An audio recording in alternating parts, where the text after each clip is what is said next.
So now, I think a good place to start would be where we kind of started back in September with Robbins. So Robbins, could you talk us through why production didn't drop as much as we predicted in 2020?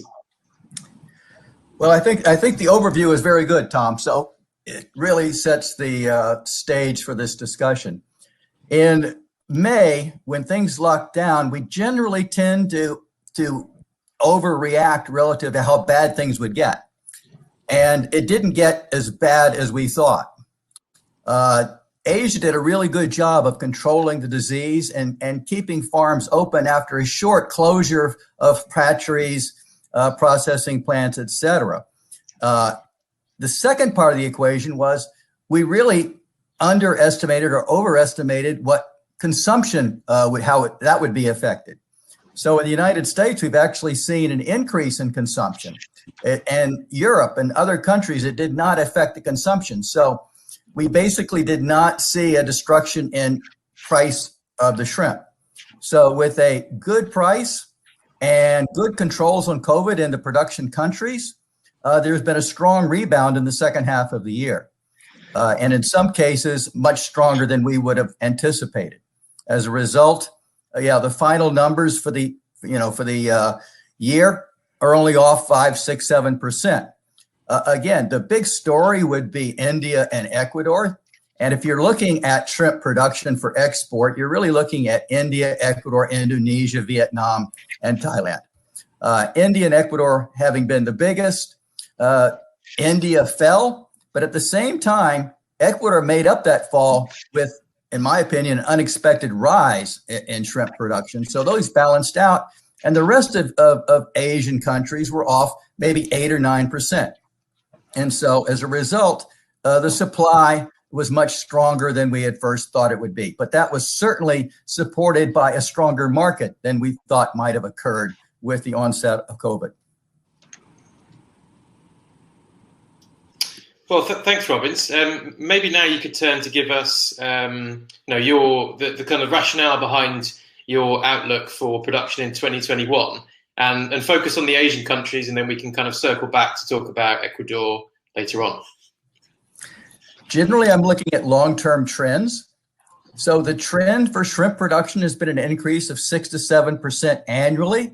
Now that might be impacted if we thought there might be a shock in prices, or if there might be an onset of a new disease coming on.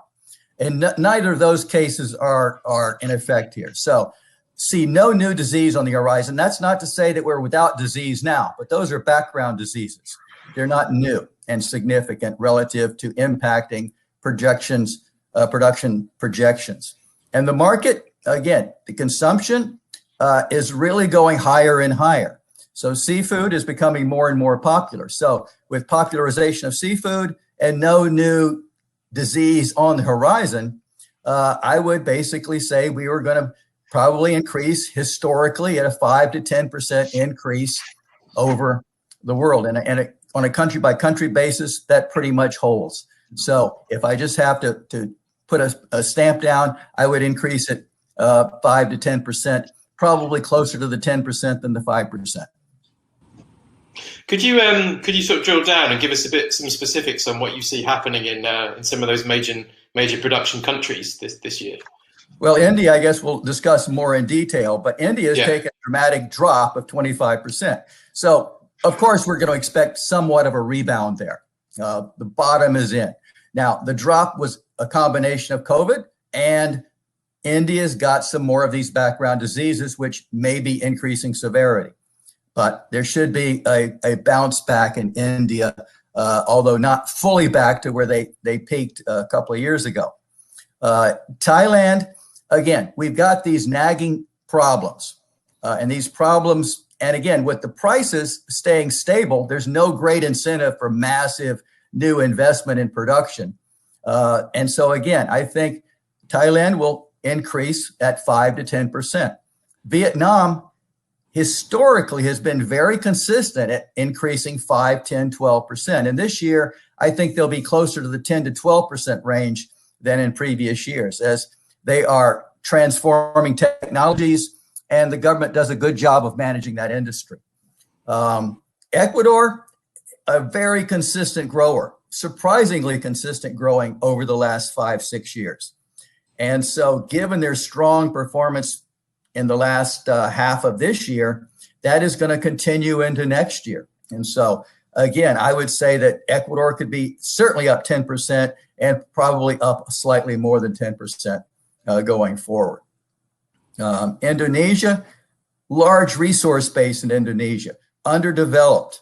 So there's a lot of room for expansion in Indonesia, in my opinion. And so again, given that the prices will be stable, Indonesia should increase 10% or more next year.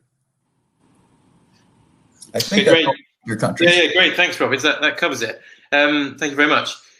So now to Samson. I mean, Grobest is a Pan-Asian,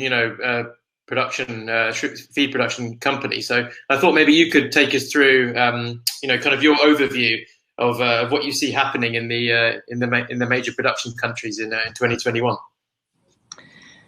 Sure, Tom. Thanks. I think we got to look at the supply and demand side.